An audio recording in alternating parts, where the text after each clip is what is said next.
Welcome, curious minds, to What Is, the channel where we unravel the mysteries of the world, one profound concept at a time. Today, we are diving headfirst into something ancient, elusive, and surprisingly relevant: Taoism. Now, you might have heard the word Tao before, maybe in a martial arts movie, a self-help book, or perhaps whispered by a wise, bearded figure in a meditation retreat. But what is Taoism really? Is it a philosophy, a religion, a way of life, or just an excuse to wear linen clothes and ponder clouds? Well, buckle up, because it's a bit of all of the above and a whole lot more. At its very core, Taoism is about the Tao, the way. Not a path you walk, mind you, but the fundamental, ineffable principle that underlies the entire universe. It's the natural order of things, the cosmic flow, the underlying rhythm that orchestrates everything from the spin of galaxies to the growth of a blade of grass. Imagine trying to explain the taste of an apple without using the word apple. That's kind of like trying to explain the Tao. It's experienced, not defined. It's everything and nothing all at once.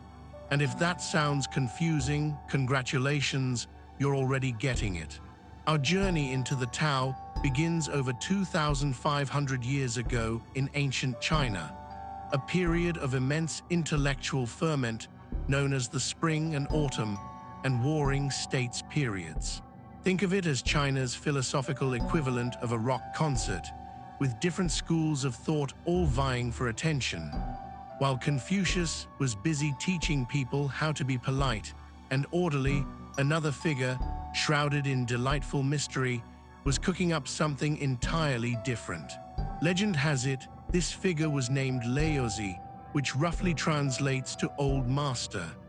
He was supposedly a wise archivist, a kind of cosmic librarian who, fed up with the chaos of society, decided to ride off into the sunset on a water buffalo heading west.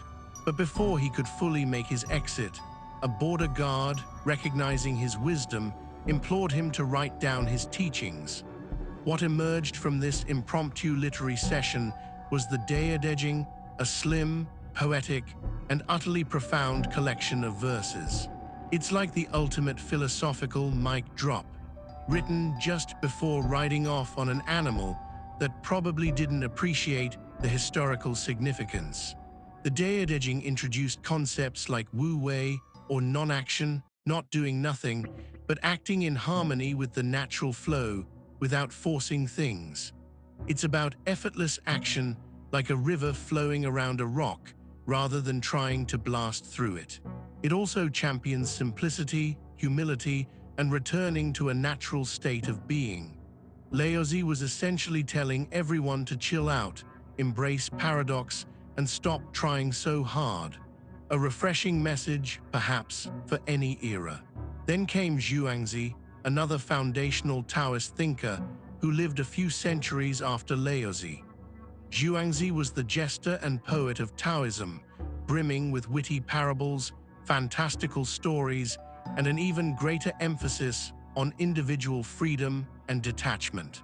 He famously dreamt he was a butterfly, and then woke up wondering if he was a man who had dreamt he was a butterfly, or a butterfly now dreaming he was a man. It's the kind of thought experiment that makes you question your entire reality before your morning coffee. His writings, the Zhuangzi, are less a coherent system and more a series of profound philosophical nudges, urging us to embrace spontaneity, reject societal norms, and find joy in the absurdities of life. These early forms of Taoism, often called philosophical Taoism, were largely about self-cultivation, living in harmony with the Tao, and understanding the impermanence of existence. It was about inner peace, not outer power. But Taoism, like a river, didn't stay still. It flowed and evolved. Over time, particularly during the Han Dynasty, philosophical Taoism began to intertwine with folk beliefs, ancient shamanic practices, and a burgeoning interest in longevity and immortality. People started thinking, if the Tao creates and sustains everything, Surely it can help us live forever, right? This marked a significant shift from just contemplating the Tao to actively trying to harness its power for earthly benefit. This led to the development of religious Taoism. Instead of just meditating on effortless action, practitioners began to explore alchemy, dietary restrictions, breathing exercises, and even sexual practices, all aimed at achieving a kind of physical or spiritual immortality. Some alchemists, in their zealous pursuit of immortality, accidentally invented gunpowder. So, while they might not have lived forever, they certainly made an explosive impact. You win some, you lose some. By the 2nd century CE, during a period of significant social upheaval, organized Taoist religion truly began to take root with the emergence of the Way of the Celestial Masters, or Tianqi Dao. Founded by Daodejing, who claimed to have received revelations directly from the deified Laozi himself, this school established a structured church, a priesthood, and a system of communal rituals and ethical codes. It was less about philosophical musings and more about communal rites, healing, exorcism, and even a form of early social welfare. They believed that illness was often the result of sin, and repentance was key to healing. Imagine your doctor prescribing a good confession instead of antibiotics. As centuries passed, Taoism continued to branch out and develop new schools and lineages. Two of the most prominent variants that endure to this day are Quanzhen and Zhengyi. The Quanzhen school, meaning complete perfection, emerged during the Song dynasty. It emphasizes internal alchemy, focusing on refining one's own internal energies, Kai, Jing, and Shen, to achieve spiritual and physical transformation. Think of it as a highly sophisticated internal workout for your soul, aiming for enlightenment within your own body. Quanzhen Taoists are often monastic, living in temples, abstaining from meat and alcohol, and dedicating themselves to meditation, discipline, and scholarly pursuits. They're the quiet, introspective monks you might picture living high in the mountains, probably contemplating a butterfly or two.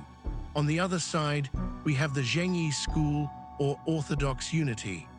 This school is less about monasticism and more about serving the community.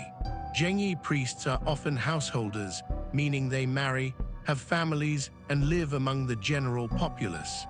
Their practices focus on rituals, talismans, exorcisms, and communal ceremonies to bring blessings, dispel evil, and ensure harmony.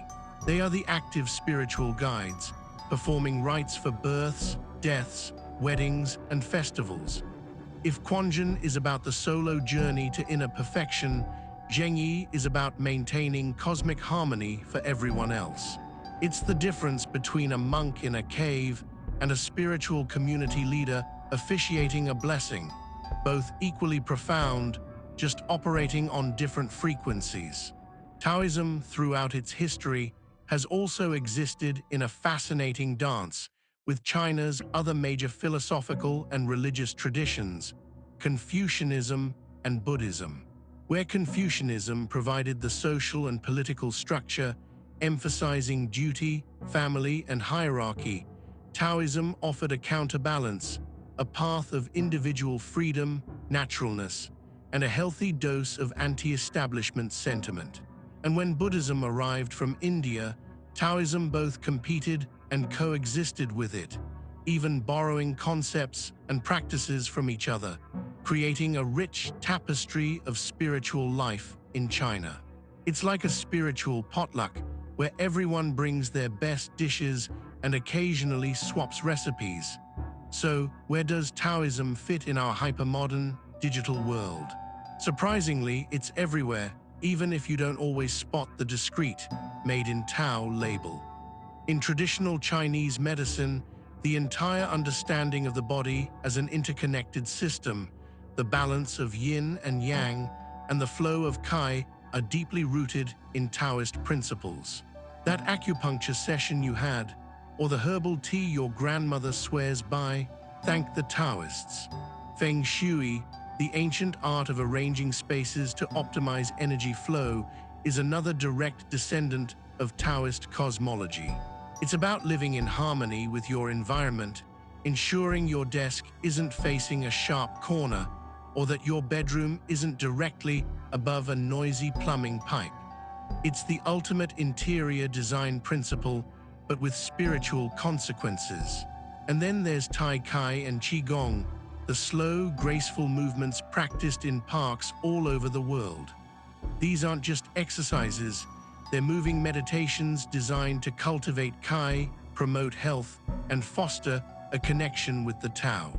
It's a workout for your body, mind, and spirit, all without breaking a sweat, unless you're really trying hard.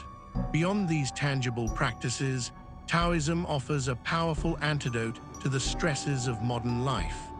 Its emphasis on simplicity, living in the present, finding balance, and letting go of what cannot be controlled resonates deeply with those seeking mindfulness and stress reduction. In a world obsessed with doing more, achieving more, and being more, Taoism whispers, perhaps less is more. Modern environmentalism often finds a philosophical ally in Taoist thought, with its profound respect for nature and the interconnectedness of all living things. The idea that humanity is part of nature, not separate from it, is a core Taoist tenet that feels more urgent than ever. Even in popular culture, you see glimpses of Taoism. The concept of the Force in Star Wars, for instance, with its light and dark sides, and the idea of tapping into a universal energy has distinct Taoist echoes, though I'm not sure Laozi ever envisioned lightsabers. From the philosophical musings of an old master on a buffalo to the intricate rituals of a temple, to your morning Tai Chi routine, Taoism has journeyed through millennia, adapting and evolving. It reminds us that there's a cosmic rhythm to everything, that sometimes the most powerful action is no action at all, and that the greatest wisdom often lies in embracing paradox and the unknown. It's a tradition that doesn't demand rigid dogma, but encourages personal discovery, spontaneity, and a profound appreciation for the mysterious, effortless flow of existence. And that, my friends, is a glimpse into what Taoism is, in all its ancient, evolving, and wonderfully complex glory. If you found this journey into the Tao as fascinating as we did, make sure to hit that like button, subscribe to What Is for more deep dives, and let us know in the comments below what other profound concepts you'd like us to unravel. You can also check out our other videos right here for more thought-provoking content. Until next time, embrace the flow, and may your path be effortlessly profound.